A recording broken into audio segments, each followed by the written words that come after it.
दिल्ली के शेरों ने दिखाया अपना दम, हैदराबाद की टीम को कर दिया बेदम। मैदान के बाहर से तमाशा देखती रही काव्या मारन, 4 खिलाड़ियों ने कर दी गद्दारी। मिचेल स्टार्क के साथ में आया कुलदीप यादव का तूफान, दोनों ने मचाया ऐसा कोहराम, पहली बार रहम की भीख मांगने लगे बल्लेबाज, दोनों ने कर दिया ध्वस्त। सनराइजर्स हैदराबाद को भारी पड़ी 2 गलतियां, काव्या का समझाना नहीं आया काम, हैदराबाद का काम तमाम। किसके ऊपर सबसे ज्यादा नाराज है काव्या मारन को जिस बात का डर सता रहा था आखिरकार वही हो गया। एक बार फिर उन्होंने जिस पर आंख बंद करके भरोसा किया था, करोड़ों रुपए जिनके ऊपर लगा दिए थे, उन्होंने ही हैदराबाद की लुटिया डुबो दी। इस कदर काव्या गुस्सा है कि वो मैच देखने के दौरान ही मैदान से बाहर चली गई। मतलब उनको पहले ही पता था कि आज का मुकाबला उनकी टीम हारने वाली है। वाकई में हैदराबाद जैसी मजबूत टीम से आप ऐसी उम्मीद नहीं करते। जिस तरीके की गलतियां सनराइजर्स हैदराबाद के खिलाड़ियों ने की है, काव्या मारन का नाराज होना बनता भी है। खिलाड़ियों को खरीदने से पहले काव्या ने पैसा नहीं देखा है, लेकिन प्रदर्शन तो दिखेगा। कई खिलाड़ियों ने निराशाजनक प्रदर्शन करते हुए उनका दिल तोड़ दिया। कैसे हैदराबाद के परखच्चे दिल्ली ने उड़ा कर रखे, उसकी कहानी आपको बताते हैं। मुकाबले में टॉस जीतने के बाद हैदराबाद ने बल्लेबाजी करने का निर्णय लिया था। हैदराबाद की बल्लेबाजी जो अपनी आक्रामकता के लिए जानी जाती है, मगर इस मुकाबले में भी दोनों ही ओपनर फ्लॉप साबित हुए। ना तो अभिषेक शर्मा कोई कमाल कर सके और ना ही ट्रेविस हेड।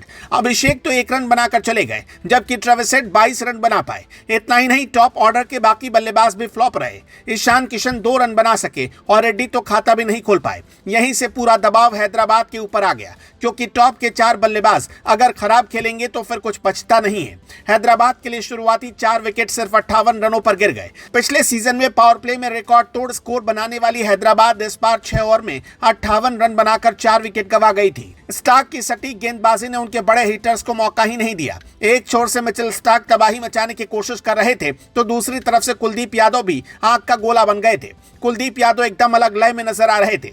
उन्होंने हैदराबाद को बांधने का काम कर दिया। ऐसी घातक गेंदबाजी उन्होंने करके दिखाई कि हैदराबाद लाख कोशिश के बावजूद कुछ नहीं कर पाया।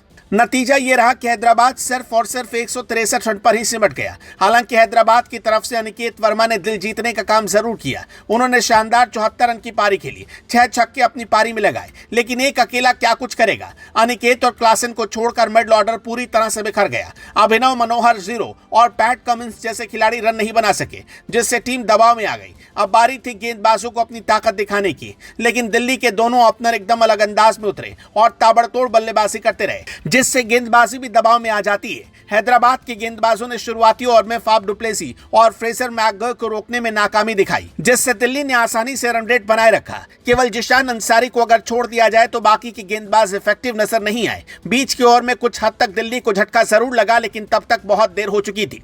दिल्ली अपनी मुट्ठी में मुकाबला कर चुकी थी और पूरा तमाशा काव्या मारन देख रही थी। खबर तो यहां तक आई कि काव्या मैच के बीच में ही मैदान छोड़कर चली गई थी। वो अपने कई खिलाड़ियों पर नाराज थी। देखना होगा अगले मुकाबले में क्या कुछ होता है, लेकिन फिलहाल काफी नाराज है और उनका नाराज होना बनता भी है, क्योंकि 1-2 नहीं बल्कि कई खिलाड़ियों ने बहुत गलत प्रदर्शन किया। बल्लेबाजी से लेकर गेंदबाजी और फील्डिंग तक सभी में उनके हाथ निराशा आई। देखना यही कि क्या अगले मुकाबले में काव्या मारन की टीम वापसी कर पाएगी या फिर नहीं। आपको क्या लगता है, कमेंट करके बताइएगा।